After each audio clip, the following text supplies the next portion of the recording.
Hello, everyone. So, as you can probably tell by my accent, I'm originally American. What you can't tell by my accent is that I grew up in Geneva, Switzerland. So, when I was 5 years old, my parents moved from Washington, D.C. to Geneva, Switzerland, so my mom could work for the UN. And maybe you know Geneva is famous for a couple things. We're famous for being the home of the UN. We're famous for being a banking center. We're famous for our Swiss watches. We're famous for our Swiss chocolate. The thing is, in my mind, I was an American who was living temporarily in Switzerland. So for me, I imagined myself staying in Geneva. I never imagined myself working in any of these industries. My plan was basically do my time, do high school, get back to the United States, and then stay there. So August 2004, I enrolled at USD, and I imagine I chose USD for the same reason that many of you guys might have chosen it for. I chose it because a great campus, great reputation, great school, beautiful city. Everything about it was exactly what I was looking for. So I actually did 2 degrees. I did a BBA in marketing and a BA in English. And the reason I did the BA in English is basically to extend my time there. I did an extra year in I did an extra year in San Diego doing this English degree. And what that means is that I graduated in June 2009, and I graduated in June 2009 to these headlines. You maybe remember. So, just to illustrate the point, if I graduated in June 2008, the unemployment rate would have been around 5%. It was 11% by the time I was graduating nationally, worse in California. Meanwhile, we also had an unemployment crisis in Switzerland. You can see we went from 3% unemployment to 3.8% unemployment. It's, percentage-wise, it's a big change. So I thought that for the sake of my family, I would move back to Switzerland, get a job, save some money, and move back to the US as quickly as possible. So I got a job quite quickly in a travel company. I was working in sales. Then I got promoted to working in customer relations, and then by the end of by the end of 2013, I actually managed to get a opening in the marketing department. And like I said, I'd always wanted to work in marketing. That's what I studied to do. So I was really happy about that. And in January 2014, my marketing degree began in earnest. The thing is that expectation does not always match reality. I've illustrated that with memes here because it's 2019 and that's what we do, right? So here is the kind of work, the kind of end product of the kind of work that we were doing. So me and my colleagues would be talking about, oh yeah, I think that Eiffel Tower picture, it shouldn't really be in the top right. It should really be better in the bottom right. And don't you think that the postage stamp would look better on the left?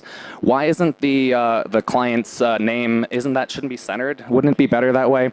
So, and to be clear, everyone has to start somewhere. And my problem was not really what I was doing. My problem was also that if I got promoted and did my colleagues' jobs, I don't think I would have enjoyed that either. So around this time, I realized that this wasn't for me, despite the fact that that's what I studied to do. That's what I'd been working to get myself into. And I was very open to other opportunities.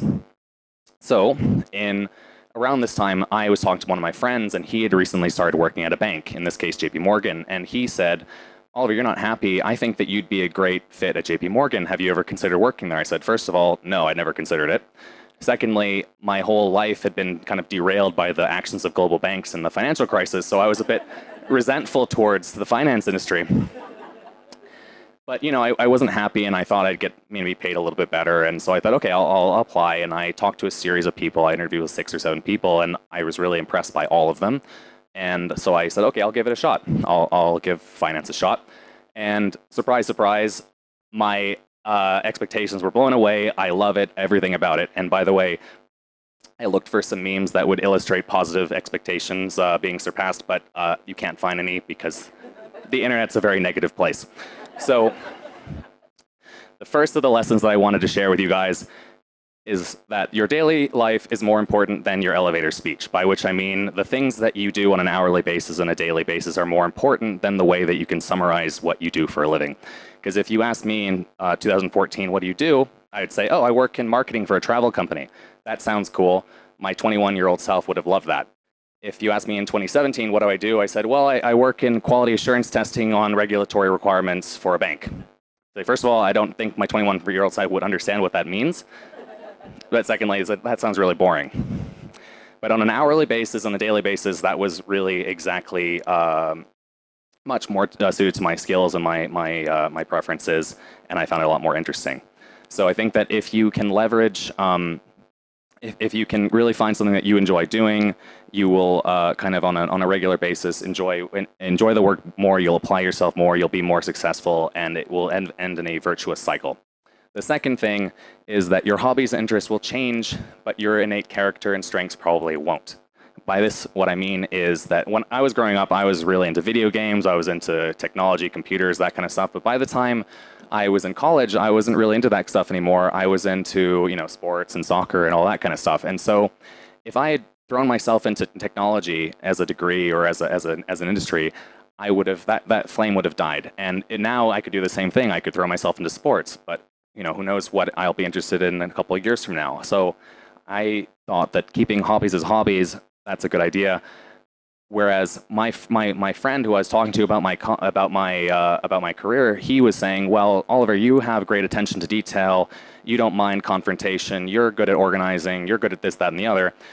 And so he, in some ways, he knew me better than I knew myself. And he was able to pick out these characteristics that were positive about myself. By the way, this is, I think, why a lot of people get their friends to write their dating profiles for them. Yeah. So I think that noticing that kind of stuff about yourself and being able to match it really to your to what you're going to be doing on a daily and hourly basis is really what is the key to your success and your enjoyment of your BAU, your business as usual work. And the last thing that I wanted to share with you guys is that it's okay if you haven't found out what your dream is yet, and that you can have a worthwhile and fulfilling career while trying to figure yourself out. Because a lot of the speakers are going to be talking about their dreams and how they've achieved them, and I think that's great, and I think it's really important to be aiming for that. But I also think it's important to not really rush the process and not worry about the fact that you haven't figured it out yet. Like case in point, I'm 32. I have some colleagues that are older who I've worked with. One of them is now, a couple of years back, he bought an ecotourism company in Tuscany. Another one of my colleagues bought a winery in Bordeaux. And if you ask them at age 32, what is your dream? What do you plan to do with your life? They would say, I have absolutely no idea. So the point is that now, 10 years later, they've figured things out. They've pulled the trigger, and they're really happy, and they're going to try to make that their long-term goal. And so I think that it's important to keep in mind that your ideas and your dreams, they will get better, they will develop, and like wine, they will get better with age. So, thank you.